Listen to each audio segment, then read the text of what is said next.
Eu me lembro quando, certa vez, o Fábio Tradi me convidou para fazer uma palestra sobre prerrogativas no Mato Grosso do Sul.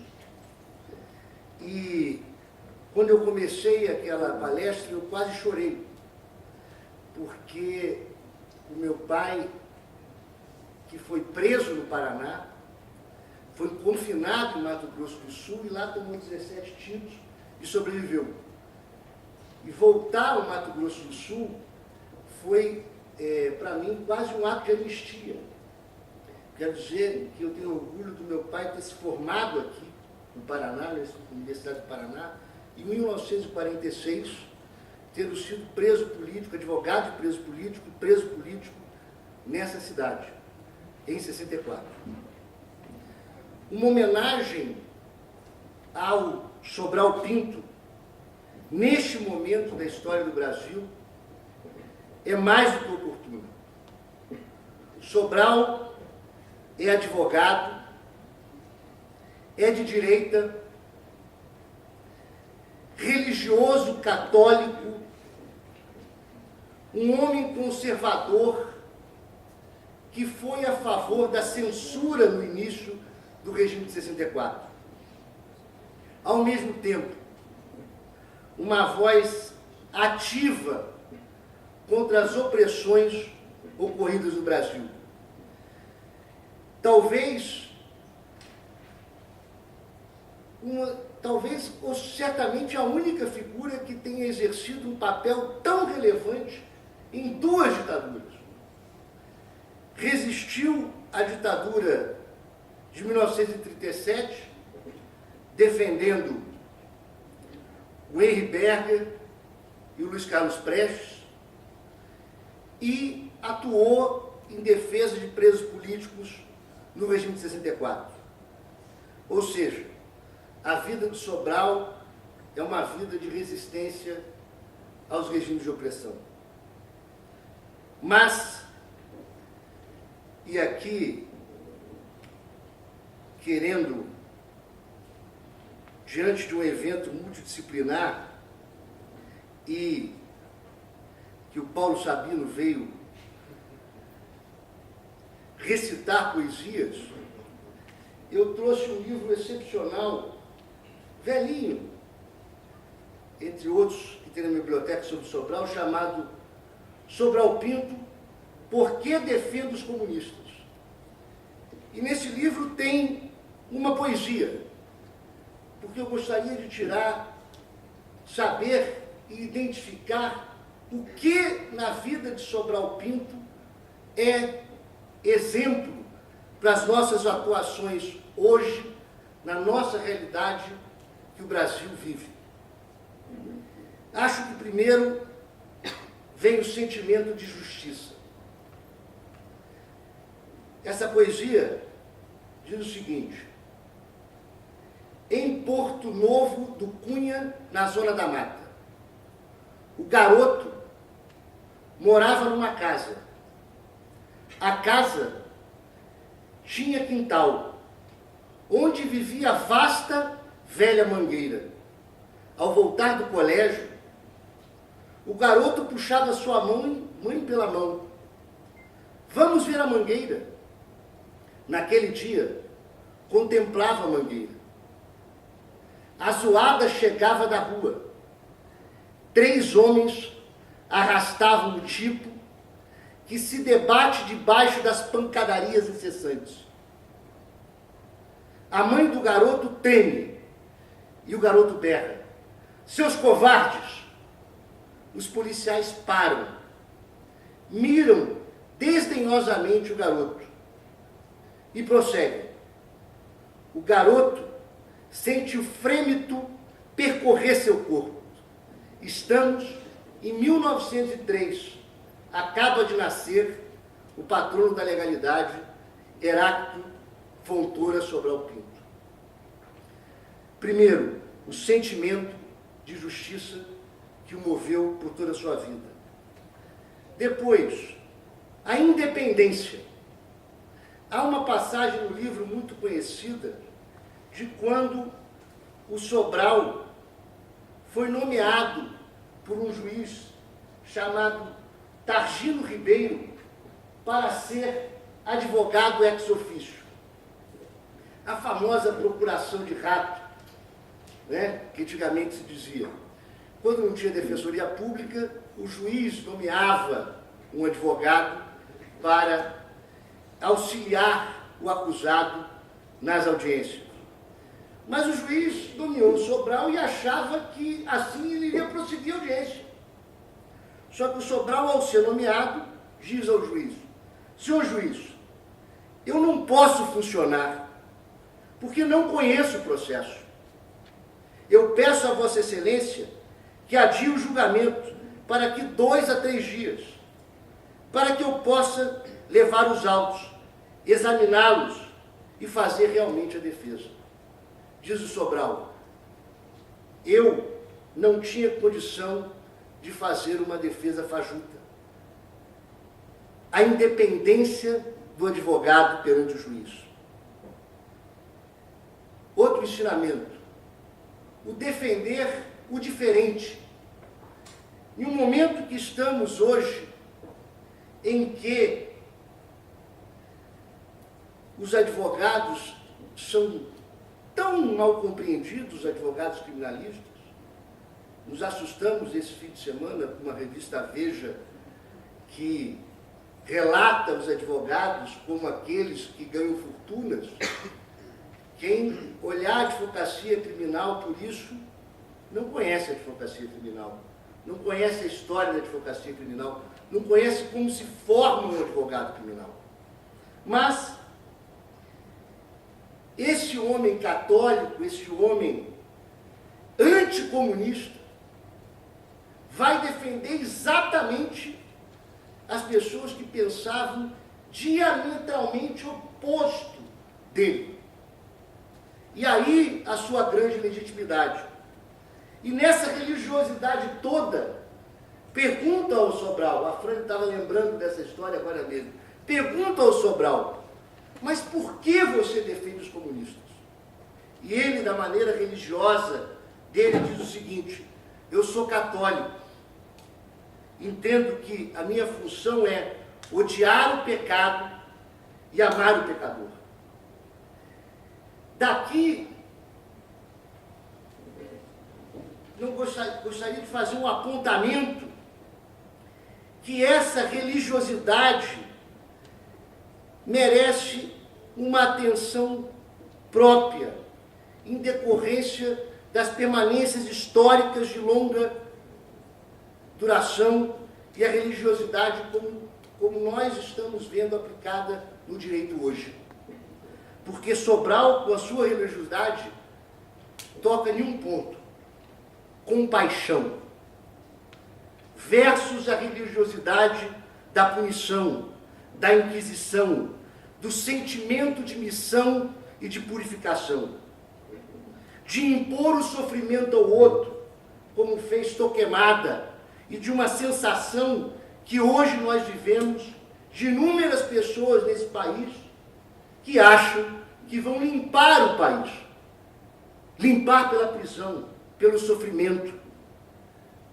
A religiosidade do Sobral, ela está em contraposição a essa religiosidade.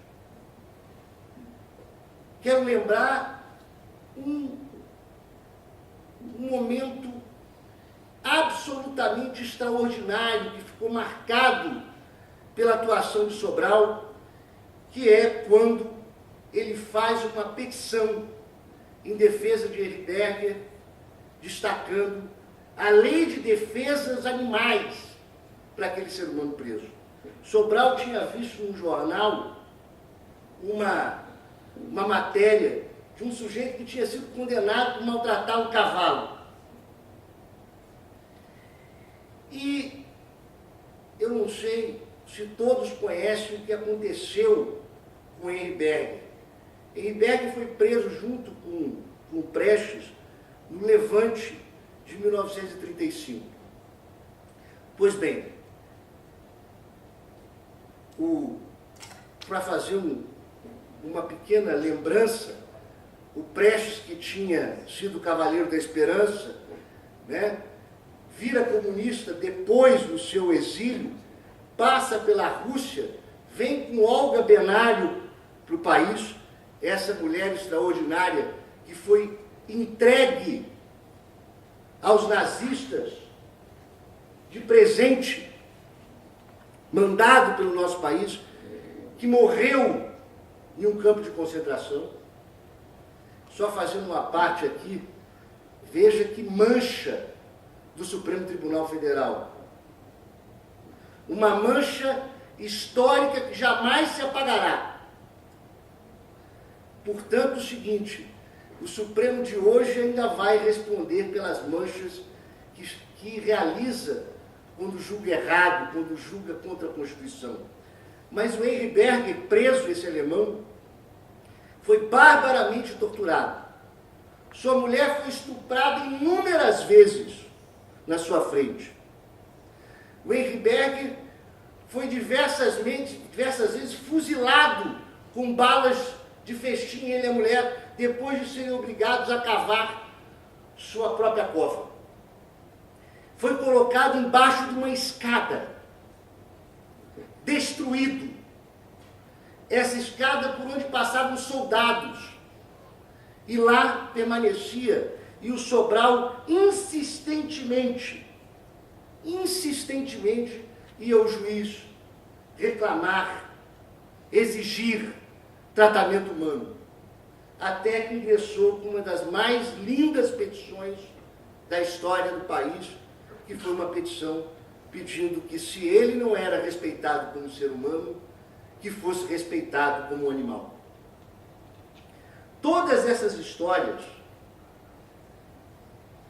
as nossas histórias, a história do nosso país, das torturas de 37, das torturas de 64.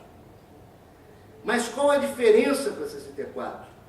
A institucionalização da tortura, trazida ao nosso país pelos ares americanos, pelo ensinamento que os americanos absorveram da Guerra da Argélia, que foi o primeiro lugar aonde a tortura foi utilizada como método de guerra.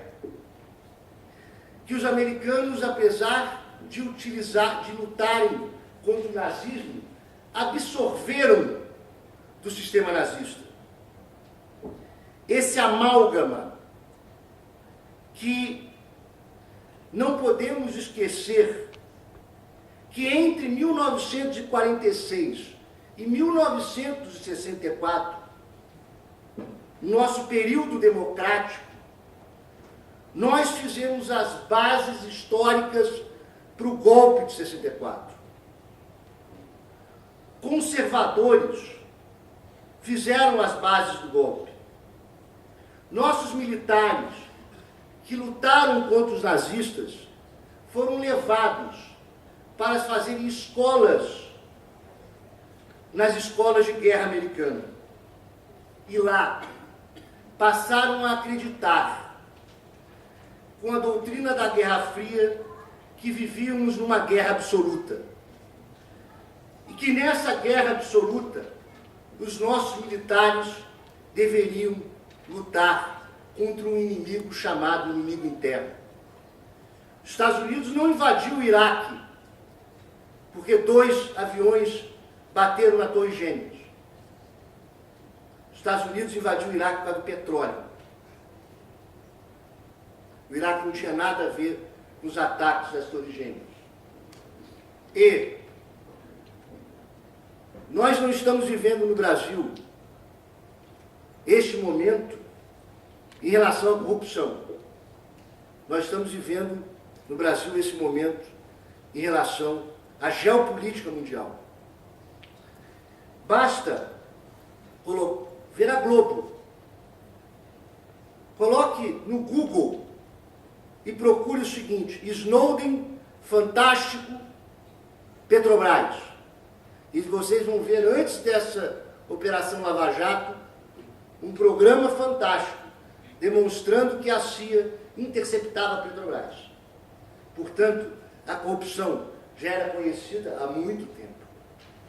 Enquanto ela era benéfica aos interesses americanos, ok. Quando foi necessário mudar a política brasileira, isso muda. Portanto, a história, e aqui sem H, do filme A Lei é para Todos, não é bem assim. O juiz Sérgio Moro já tinha, desde 1996, um inquérito na sua mão, do deputado Janene. Ele perseguiu, por mais de 10 anos, interceptações telefônicas, quebra de sigilos bancários, inúmeras decisões, sem sequer dar vista no Ministério Público. Isso já está relatado. Só que seu plano vem do texto Considerações pela Operação Manipulite. Nesse texto, feito em 1996, o juiz defende as prisões para delação. O que é isso, se não tortura? Professor, estende a mais 10 minutos? 10 minutos mesmo? Estou calculando, Betinho. O que é isso, se não tortura? E uma ilusão de separação do juiz com o Ministério Público. Sobre as delações, eu me lembro claramente que no início da Operação Lava Jato, na primeira fase da Operação Lava Jato, um preso nessa cidade era impedido de tomar banho. Passava 4, 5 dias na carceragem da Polícia Federal sem tomar banho, sem ter banho de sol. E nós lembramos do Sobral Pinto. E fizemos uma petição pedindo a lei de proteções aos animais e, no mínimo, a aplicação do RFDD ao juiz Sérgio Moro. E ele indeferiu. Esse habeas corpus chegou no Superior Tribunal de Justiça. E o Ministério Público, perante o Superior Tribunal de Justiça, concedeu um parecer, dizendo que os presos da Lava Jato estavam submetidos a tratamento desumano. O que aconteceu com esse habeas corpus? Por que esse habeas corpus não foi a julgamento? Porque a técnica da tortura procedimental nessas operações está em obrigar a todos os habeas corpus que se aproximam do julgamento com possibilidade de concessão aos presos desistirem, a mudarem de advogados. Há uma pressão constante para derrubar a advocacia. Talvez, em um momento da história do país como nós estamos hoje, em que a desumanidade é tão grande, porque as pessoas vibram quando o Sérgio Cabral é mostrado na cadeia, e não estou dizendo que não deve ser preso, estou dizendo sobre um fato. A televisão mostra um sujeito preso em um escândalo porque dentro da cela tem iogurte. Ele já está preso, condenado há anos e anos e anos. Acho que o grande recado, o grande exemplo que o Sobral nos deixa é como um homem de direita, conservador, como um homem católico, absolutamente radical no seu catolicismo, foi tão radical em defender todos os seres humanos que pensavam diferente dele, em se colocar contra tudo e contra todos, pela humanidade, pela compaixão. E deixar um ensinamento aos advogados, aos futuros advogados, aos estudantes, e a nós que militamos todos os dias, de que não podemos abrir mão do que construímos as duras penas que chama-se Constituição de 1988. Eu termino fazendo uma homenagem ao Sobral pela coragem dele e esperando que mais pessoas conservadoras, de direita, e que a esquerda punitiva também desperte de que o caminho do nosso país, ele não pode ser colocado exclusivamente contra o combate à corrupção. Esses dias foi feita uma pesquisa de uma associação internacional e disse o seguinte: pela primeira vez, o brasileiro apontou entre as suas relações de medo, o medo da corrupção como primeiro lugar. Acima do medo de não ter saúde, de não ter aposentadoria. Então nós estamos cravando o medo das pessoas. A pior de todas as corrupções é a corrupção dos nossos direitos e da nossa Constituição.